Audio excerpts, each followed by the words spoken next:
அனைவருக்கும் வணக்கம். இன்றைக்கி வாழைத்தண்டு சாதம் எப்படி செய்கிறதுன்னு பார்க்கலாம். கட்டு சாதம். ஒரு 8 சின்ன வெங்காயம் நைஸாக நறுக்கி எடுத்துருக்கேன். 3 பச்சை மிளகாய், 2 காஞ்ச மிளகாய், ஒரு துண்டு இஞ்சி, தேவையான அளவு கருவேப்பிலை, இந்த அளவு வாழைத்தண்டு எடுத்துருக்கேன். சின்ன சின்னதாக கட் பண்ணிவிட்டு மஞ்சி இல்லாமல் எடுத்துக்கணும்.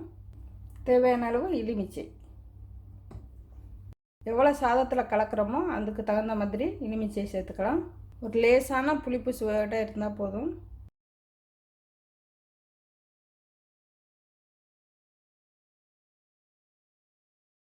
இந்த மாதிரி கொஞ்சம் நைஸாக வெட்டி எடுத்திங்கன்னா தான் அதில் உள்ள மஞ்சியெல்லாம் சரியாக எடுப்படும்.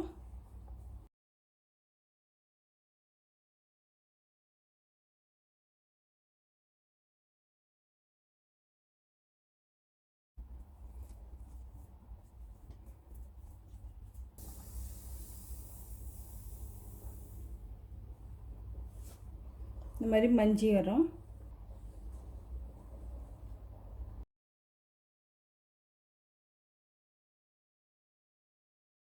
கட் பண்ண வாழைத்தண்டை தண்ணியில் சேர்த்துட்டு இந்த மாதிரி ஒரு கவனை குச்சியாக எடுத்து இந்த மாதிரி கலக்கணும். மீதம் இருக்க அந்த மஞ்சியெல்லாம் இதில் வந்துடும். பார்த்தீங்கன்னா தெரியும்.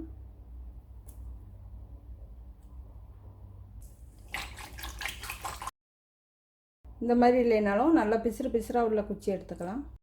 கடாய் வச்சுட்டு கொஞ்சம் அதிகமாக நல்லெண்ணெய் சேர்த்துக்கலாம். எண்ணெய் காஞ்சதும் உளுந்து, கொஞ்சமாக கடுகு, கொஞ்சமாக கடலை பருப்பு, கொஞ்சமாக பெருங்காயம், காஞ்ச மிளகாய், பச்சை மிளகாய் சேர்த்துக்கலாம்.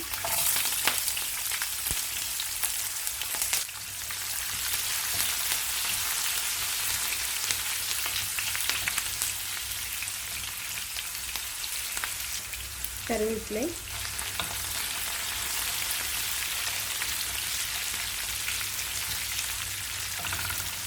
வெட்டி வச்சிருக்க வாழைத்தண்டு,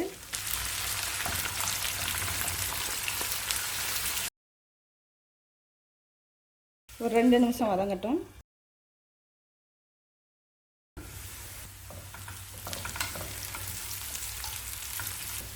தேவையான அளவு உப்பு,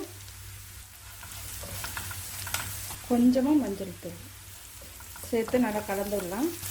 வாழைத்தண்டு சீக்கிரம் வெந்துடும். இஞ்சியை நச்சுட்டு துருவின மாதிரி சேர்க்கணும். அடுப்பு ஆஃப் பண்ணிடுறேன். எலுமிச்சை சாறு அடுப்பு ஆஃப் பண்ணிட்டு சேர்த்தா போதும். இப்போ பட்டாணி மசாலா செய்யலாம். பாதி வெங்காயம், பாதி தக்காளி, தேவையான அளவு கருவேப்பிலை, இஞ்சி பூண்டு விழுது தேவையான அளவு, தேங்காயும் சோம்பு சேர்த்து அரைச்சி எடுத்துருக்கேன். 2 டீஸ்பூன் அளவு, வேக வச்ச பச்சை பட்டாணி 1 கப் அளவு. ஒரு கடாயை வச்சுட்டு தேவையான அளவு நல்லெண்ணெய், பட்டை இலை வேணாலும் சேர்த்துக்கலாம். நான் வெறும் சோம்பு மட்டும் சேர்த்துக்கிறேன். கொஞ்சமாக சோம்பு, வெங்காயம்,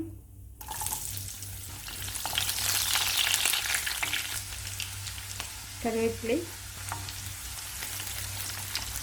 தக்காளி,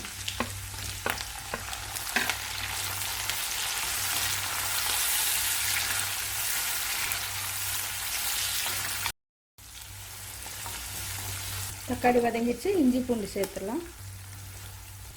ஒரு அரை நிமிஷம் வதக்கிட்டு பட்டாணி சேர்த்துடலாம். கொஞ்சமாக மஞ்சள் தூள், காரத்துக்கு தகுந்த மாதிரி மிளகாய்த்தூள், ஒரு 1/4 டீஸ்பூன் அளவு மல்லித்தூள், தேங்காயை அரைச்சது இருந்தால் சேர்த்துக்கலாம். தேங்காய் இல்லைன்னா அரை டீஸ்பூன் அளவு மல்லித்தூளாக சேர்த்துக்கலாம். காரமெல்லாம் சேரட்டும். பட்டாணியில் உப்பு சேர்த்து தான் வேக வச்சு எடுத்துருக்கேன். மசாலாவுக்கு மட்டும் உப்பு சேர்த்துக்கிறேன். ஒரு 2 நிமிஷம் வேக வச்சு எடுத்துக்கலாம். அரைச்சி வச்சா தேங்காய் சேர்த்துறேன். வதக்கி அரைச்ச தேங்காய் விழுது பச்சையாகவும் அரைச்சிட்டு சேர்த்துக்கலாம். தேங்காயோட கொஞ்சமாக சோம்பு மட்டும் வச்சு அரைச்சிக்கலாம். 1 நிமிஷம் வேக வச்சு எடுத்துக்கலாம். நல்லா கலந்துட்டு அடுப்பு ஆஃப் பண்ணிடலாம். பட்டாணி ரொம்ப வேகாமல் இருந்ததுன்னா இதிலே கொஞ்சம் தண்ணி சேர்த்து வேக விட்டிங்கன்னா வெந்துடும். இப்போ அடுப்பு ஆஃப் பண்ணிடுறேன். 1 டம்ளர் அளவு அரிசி வேக வச்சு எடுத்துருக்கேன். வடித்த சாதம் 2 கப் அளவு எடுத்துருக்கேன். கொஞ்சமாக சீரகம் திரிச்சிட்டு வாழைத்தண்டுலேயும் சேர்த்துக்கலாம். இல்லைன்னா சூடான சாதத்தில் சேர்த்துக்கலாம். சாதத்தில் சேர்த்து கலந்துடலாம். குழந்தைகளுக்கு கொடுத்தீங்கன்னா கொஞ்சமாக நெய் சேர்த்துட்டு கொடுக்கலாம். நல்லா வாசமாகவும் சுவையாகவும் இருக்கும். சாதம் வந்து பச்சரிசிலையும் வடித்து எடுத்துக்கலாம், புழுங்கல் அரிசி சாதமும் எடுத்துக்கலாம். நான் இன்றைக்கி புழுங்கல் அரிசி சாதம் தான் எடுத்திருக்கேன். இதோடு சேர்த்து சாப்பிட்றதுக்கு எல்லா வகை வறுவல் பொரியல்லாம் நல்லாயிருக்கும். இப்போ வாழைத்தண்டு சாதமும் பட்டாணி மசாலாவும் ரெடி ஆயிடுச்சு. நன்றி, வணக்கம்.